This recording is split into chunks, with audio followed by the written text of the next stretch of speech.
Hey, it's Paul from ESG, and today we're reviewing not just a new scooter, but a whole new brand. This is the Aviator 2.0. It's got dual motors, solid tires, costs less than some single motor electric scooters, and is an absolute monster when it comes to climbing hills. The brand is called Synergy. You may not have heard of them yet, but they're huge in Canada with 32 dealers and are now launching in the US with warehouses in Seattle and Miami. For some riders, solid tires are a must-have feature because they're the only way to be 100% sure that you are never ever going to get a flat tire. But if you've looked around, you'll find there aren't a lot of scooters with dual motors and solid tires. In this review, we'll compare the Aviator against some of the best solid tire scooters we've ever tested. We should note that there's also a less expensive single motor version of the Aviator, which we'll review in the future, but today we're covering the Aviator 2.0. It's rated at 1200 watts of nominal power, but riding it, peak power feels like 2000 watts or more. We've been testing it for a week so far, and we're impressed with what you get for your money, especially if you take into account the stateside support from Synergy. I'll be honest, when I unboxed it and saw the solid tires, I didn't expect to like the Aviator's ride quality, because solid tires usually mean a harsh ride. The suspension does a very good job of smoothing out the larger bumps though. It uses a type of suspension that you usually see on more expensive scooters. Adjustable springs front and rear, plus a polyurethane bushing inside the springs, which helps it keep from springing back like a trampoline. The plus side of solid tires, of course, is you'll never get a flat tire, and you don't have to check tire pressure every week like you should be doing with air-filled tires.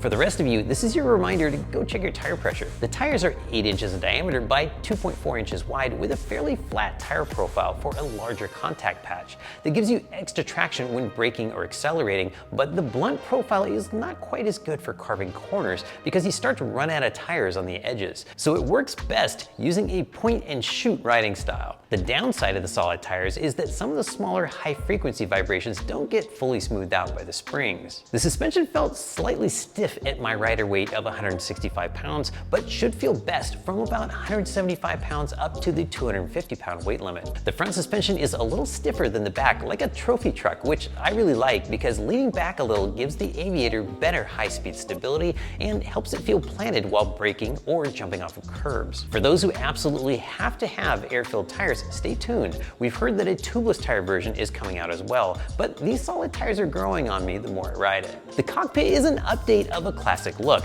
I've never seen this type of grips before, but they might be my new favorites. They're soft and perfectly match the shape of a closed hand. Like all my favorite grips, they have clamps at both ends, so they'll never twist or slide off the bars. The Aviator uses sliding collars to fold the handlebars, which I prefer for 2 reasons. 1, it's way faster, and 2, you never have to retighten them during your ride like you do sometimes with the type that screw into place. These just feel firm all the time. The maximum handlebar height is unusually high for this type of scooter, from 39.5 inches tall down to as low as you possibly want to go. Just be careful to fully tighten the clamp before you ride. The stem latch has an easy-to-use handle. Be sure to plant your foot on the deck and nudge the stem forward to make sure it's fully latched though, and then click the safety catch into place. The brake levers have rubber inserts screwed right into place to give the levers a high-end feel. It has a clean-looking monochrome QSS4 style display that's easy to read in any light, and a trigger throttle that's easy to control. Next to it, you'll find a security key with a voltage indicator, which comes in handy when riding and also to let you know when it's fully charged. As usual, there are 3 gears that'll let you limit your maximum speed. Over at the left side, next to the headlight and horn switch, you'll find a nice rubberized Eco Turbo button and a switch to toggle between single and dual motors. Altogether, this gives you 12 possible riding modes. As usual with this style of button, the one downside is you can't tell what mode you're in until you pull the trigger, but once you do, the power difference is pretty obvious. Down on the deck, the Aviator has 2 button-style headlights as well as a bright center light, which you can aim right where you want. There are also some nice details like the logo that's CNC machined right into the aluminum on the deck and a metal charge port cover. I really like the look and feel of the cover, but just be careful not to ever touch the battery terminals with it. Also, keep it screwed all the way into place so it won't bounce around. The red acrylic side lights look pretty cool at night and seem more durable than other side lights, but aren't that visible during the day. A feature that makes this scooter feel current heading into 2023 is that every wire is plug and play, right down to the motors themselves. The only exception being the voltmeter key switch, which is hardwired for security reasons. The Aviator has a water protection rating of IP54, which came in handy when I got caught in the rain for more than 10 miles during the range test, which means I also got to test the fenders, and they did a good job of protecting me from road spray. Overall build quality is solid, with the most notable flaw being a small rattle from the stem latch when riding on rough pavement. A dab of silicone on either side of the lever should quiet it down, but we haven't tried it just yet. When we first started testing using the stock P settings, the Aviator felt mellow and easy to ride, but still a strong hill climber. So then we reached out to Synergy and got the password to unlock the P settings. It's 2626. Once we maxed out the settings, it became a whole different beast. It's kind of bonkers actually how hard it can launch. In fact, when compared to every scooter we've tested, the Aviator 2.0's acceleration per dollar is unbeatable. It beats past champion, the Wide Wheel Pro, and is tied by the Varla Pegasus, both rocketing from 0 to 15 miles per hour in an astounding 2.6 seconds. Surprisingly, it's quicker to 15 than the Apollo Phantom V2. The Aviator also wins for best acceleration in its weight class because it's more than 10 pounds lighter than the Pegasus, despite having exactly the same size battery. And as mentioned in the intro, it's an absolute monster when it comes to hill climbing.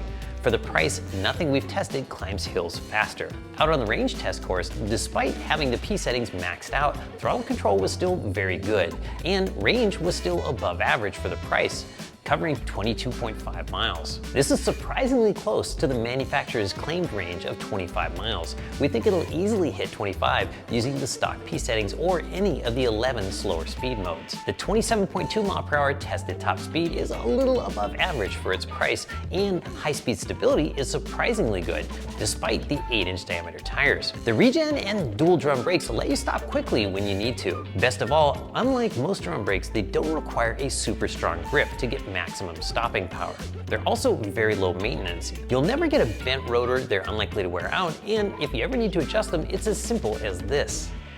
Our only critique here is that even in its lowest P setting, the regen can feel a little strong when you just want light braking, though you can turn it all the way off. Here's a surprise, it turns out that the Aviator 2.0 is much lighter than its 64-pound specification, weighing in at an ESG certified 56.2 pounds. Of the 106 scooters we've weighed, this is the third lightest dual motor scooter behind the featherweight Unagi Model 1 and just slightly heavier than the Mercane Wide Wheel Pro. Overall, portability is very good because of the folding handlebars and telescopic stem, plus the scooter gets 1 inch shorter when folded. To put its folded size in perspective, it's more than 6 inches shorter than a folded Visette 10 Plus, despite the Aviator having a deck that's 2 inches longer. Pros include amazing hill climbing power and acceleration, no flat tires ever because of the solid tires, and great suspension for the price.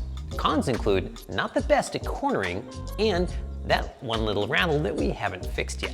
For those of you comparison shopping, here are the closest competitors that we've tested at ESG. The Wide Wheel Pro has the shortest folded length of the comparison scooters and the widest tires by far, but has a lower rider weight limit than the Aviator and awkward cornering due to the steamroller-like tire profile. The Varla Pegasus has the highest rider weight limit and the shortest stopping distance of the four, but at 10 pounds heavier and 3 inches longer than the Aviator, it's much less portable, and at 25 miles per hour has the slowest measured top speed of the group.